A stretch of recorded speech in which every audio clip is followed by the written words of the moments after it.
So Mexico, I'm Johnny Orlando, and right now I'm in Mexico City for the first time for my first show ever. So I'm very excited. Let's get into some questions.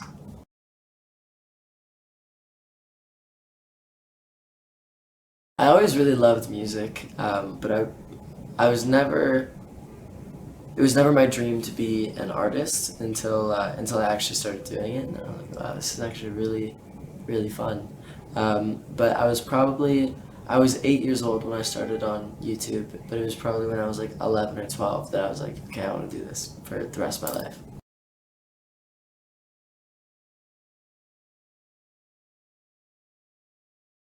I had my eyes like set on being an artist. I've always wanted to, like, if I'm gonna do anything, I'm gonna be the best at it and be the biggest. So naturally, like, in school, like, I always want to be the fastest runner when that was like the biggest thing. Um, and like the coolest dress, like everything. I just want to be the best. So once I was kind of like, okay, I'm gonna be an artist. This is what I'm gonna do. Then I was like, okay, well, I want to play arenas. I want to play stadiums. I want to, sell out shows all over the world in Mexico. So um, it was kind of a natural transition, but it took a lot of time to get to a point where that's even like possible.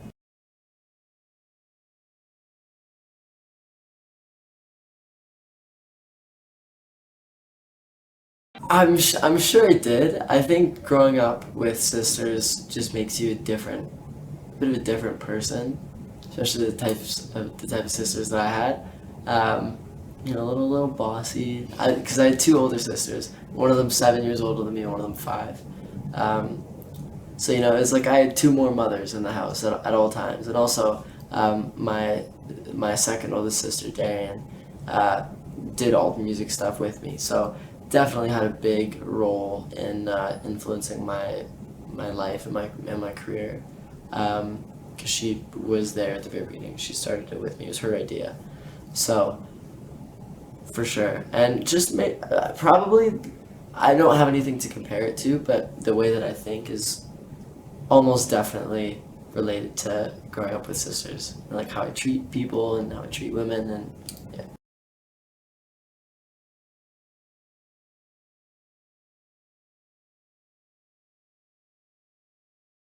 I was also thinking about games, and I was playing hockey, and I was like, like just being an 8 year old, which is so strange to say. I don't even know what 8 year olds do. Um, but I was just like, I was doing what everybody else did, and then one Christmas, my sister was like, "Hey, let's like make a song for YouTube." 'Cause she was just watching. It was like Christmas break. She was watching a bunch of YouTube covers and stuff. She was like, "We could probably do that." So we just tried it, and it was fun. It was just fun. And that was that. That's there was no like nobody was forcing me to do anything. I could have stopped whenever I wanted, but I just kept doing it because it's fun, and I wanted to.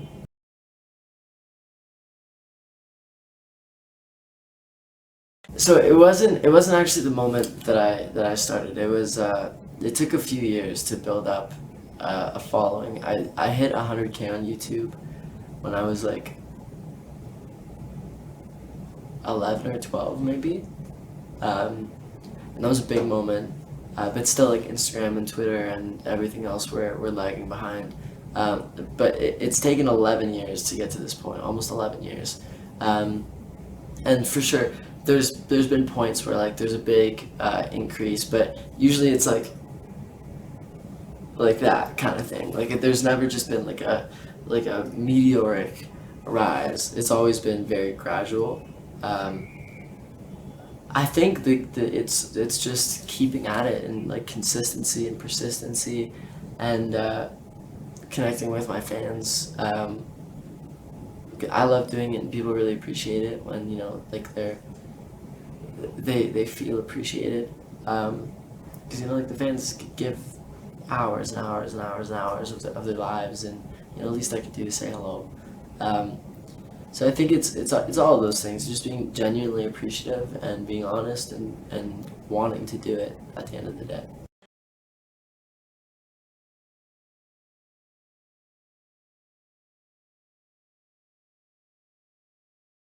I don't know if I say trumpet just to gas myself up a little bit, but like I played in like grade 5 band, so I don't know if I can really claim that.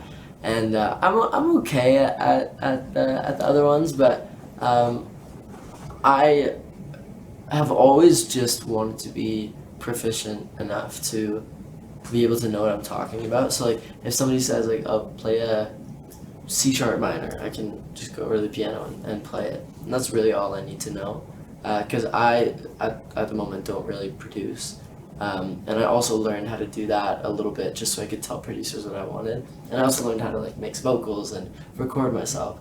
But I learned all of these things in a pretty rudimentary way just so that I could not sound like an idiot when I'm making music, when I'm in sessions, and when I'm writing. Um, but it's just like I feel like it's what you have to do. Like there's really no other choice. Like when I look at being an artist and like what that means, it's it's having a little bit of every piece of knowledge. It's like going into the session and being able to like articulate what you want the song to sound like. Because people just do it for you, then you know you're just the singer. You're not an artist. You have no say in what you're creating, other than the way you sing it, and maybe not even that. And that was another thing that you have to develop, that your dynamics and your tone. So you just have to do it. It's not like every big artist can do all of that stuff. So you know, it's just part of the skill set that you have to have.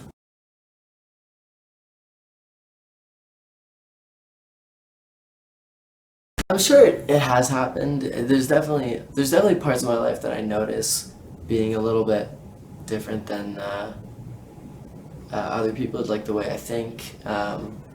And you know, like for example, like I started making money when I was younger. So for a while, I had like a weird perception of like what a dollar was, um, and you know, like you have weird like self worth ideas and like what fulfills you and what gives you purpose. For me, for my whole life, it's always just been like success and seeing numbers go up and seeing like increasing numbers and like positive percentages, like, which is weird. Like that's not how you should be thinking. Like, am I having fun?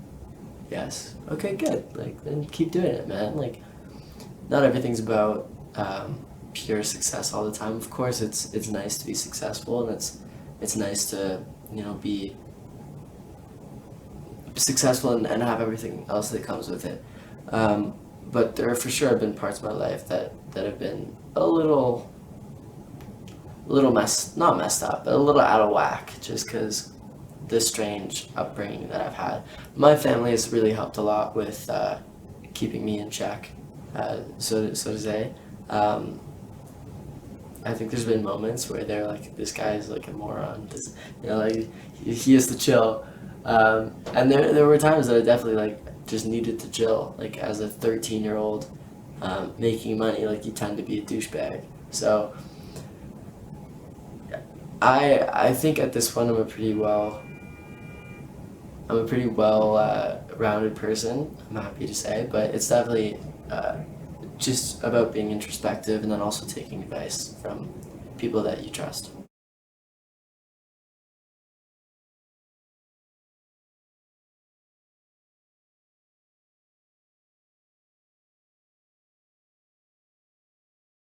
It was created by myself, my sister Darian. Rents was producing. He's an artist as well. He's awesome. Ricky Manning was a writer on it, and Jutes was a writer on it. Great guys, and my sister. And it was a great room. It was just a good vibe. I remember we went in there. We weren't really sure what we were gonna do, um, but everybody was kind of in like an up not uplifting, that's the wrong word, like an upbeat mood. Everybody wanted to make something cool, something fast, something that felt like fresh, and that's how I would describe Blur. It's a pop song and it's like fast and stuff, but it's pretty fresh, and I really haven't heard much stuff like it in a while. um, so it was created Los Angeles, California, baby. um, like most of my music these days. We filmed the music video in Toronto. Iris Kim directed it. A whole bunch of like they're friends now, but like people that work for Universal and work with Iris and are always on set like as a job. We're also in the video. Kylo's in the video. The other Kylo was in the video. Chris was in the video. Nate was in the video, who's the makeup artist. But it was a great time. It was a little bit chilly, not too bad, but it was an amazing day. It was it's like a post-apocalyptic thing, so everything was just like very simple. There wasn't any like crazy like technology or whatever. We had some special effects with the butterflies flying over my head, but other than that, it's a piece of the puzzle in the greater trilogy, in the Fun Out of It and Someone Will Love You Better and Blur series of music videos.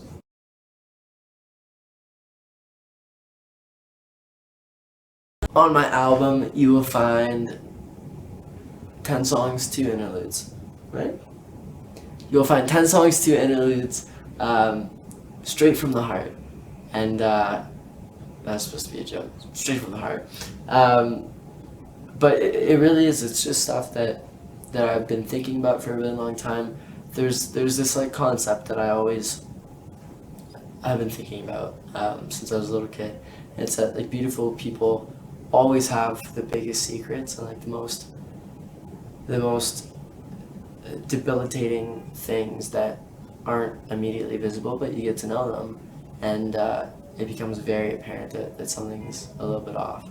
And it's very rare that you find like a perfect person or somebody that everybody idolizes, and there isn't something like seriously messed up with that person. And it's just the contrast. Like no matter how beautiful you are on the outside, even on the inside, nothing is perfect ever in life. And I always try to chase perfection. That's what I did with this album. And still, I listen to it, and there's some things that like could have done better on that. But it's just what I feel like it's what I've been chasing for my whole music career to this point, and I'm very, very happy with it. So the actual concept of all the things that could go wrong is it's just about anxiety, pretty much, and overthinking and just like waiting for when the next shoe is gonna drop. Because I always feel like as soon as my life starts to get good and I start to be like happy for a while, some random stuff always happens, and I'm right back to square one, and I have to climb myself out of another hole. And as I was writing the album, I got into a relationship for the first time, and I was the happiest I've ever been in my life. And everything was perfect for a few months, and then like things get real, and then you start having real conversations. But in those period of a few months before anything was really super serious, I would think to myself sometimes like, wow, like, I just really hope I don't mess this up, because then I really don't hope I don't hurt this girl. And that was a very scary thought, and I just didn't trust myself with the responsibility of another person's whole heart in my hands. So that's what that song is about, and you can relate that to the greater theme of the album. But production-wise, I wanted to do an A and B side, so like a light and a dark side, and we ended up doing it, which is awesome. So it opens off very dark, big synthy pads on the opening song, and it kind of remains like that. There's some like hip hop drums for sure, a lot of dark sounds in the first half of the album. Second half, funny enough, the first half of the album lyrically is less hard hitting than the second half, and now it's another thing. Contrast played a big part in the album. So all the darkest sounding songs are all like the least heavy content wise. Then the second half of the album is gonna mess you guys up, I promise. The last few songs are tough to listen to if you're going through it. So good luck.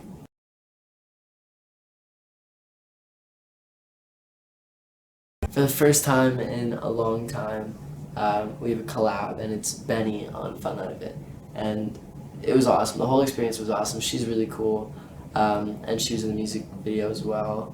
that's already released. I can talk about that. But she was in the music video as well, and it was just a great experience. Getting to work with another artist is always cool, and you chat about music and how they came up and their story, and I just find people interesting. I like talking to people, so it was cool. Make a new friend.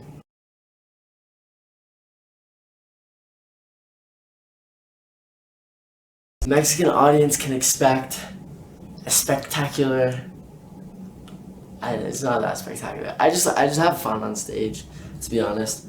I used to do like the whole like dancer thing and like I'd get up there and like some funky outfit and like dance, but I don't really do that anymore. Um, I kind of just like I have my band, my boys, and we just have a good time. I scream and stuff a bunch, and I just try to make people forget about everything else that's going on for like an hour and a half or so. Because whenever I go to a concert, as soon as I start thinking like, shit, like I have to do this tomorrow, and like this person's mad at me, whatever, that's how I know that they've lost my attention. So I just wanna be able to look out in the crowd and see people like looking back at me, and just like interested, engaged, and I do everything that I can to make that happen. So Mexico, I cannot wait. I'm playing a bunch of new music, and I've never played a show in Mexico before, so it'll be a ton of fun. I can't wait. It's a beautiful venue. It's a beautiful city, beautiful people. Can't wait. I haven't had proper Mexican tacos yet, but it is on the list. I do have a referral, so I'll get there. We'll get there. I'll let you guys know how I do. My family, friends, and fans, and well, probably the same thing. All of those things. I'm generally pretty chill, but when people talk a big game and then don't follow through, it really pisses me off in any sense of it. Politicians, friends, family. If you say you're gonna do something, do it. Don't say like, oh, we have to get this done, and then do absolutely nothing to actually get it done.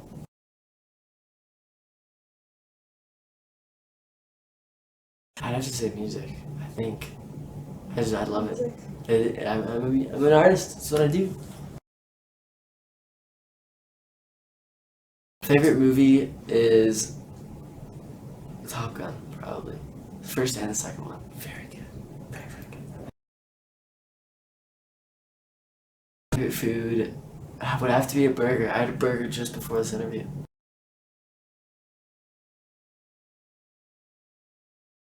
I think some of my favorite memories from when I was a kid were uh, in the backyard of the first house that I ever really lived in. I was just like, I remember kicking soccer balls at like these rocks, and they would always like go over the neighbor's fence, and I would climb over the neighbor's fence and like run around, like chase like my sisters and like go in the pool and stuff. And I remember I would just stay in the pool for hours and hours and hours, and I had a lot of fun in that backyard. I did.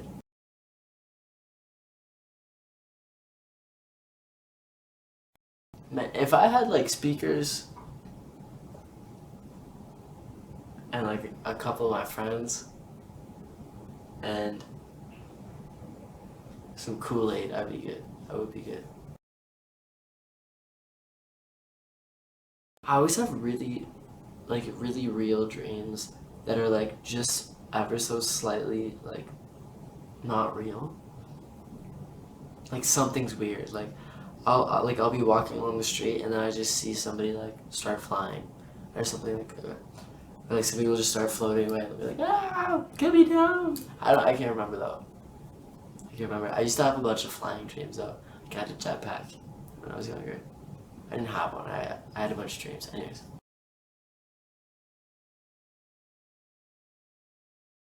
I guess like I could say like personality in general, but like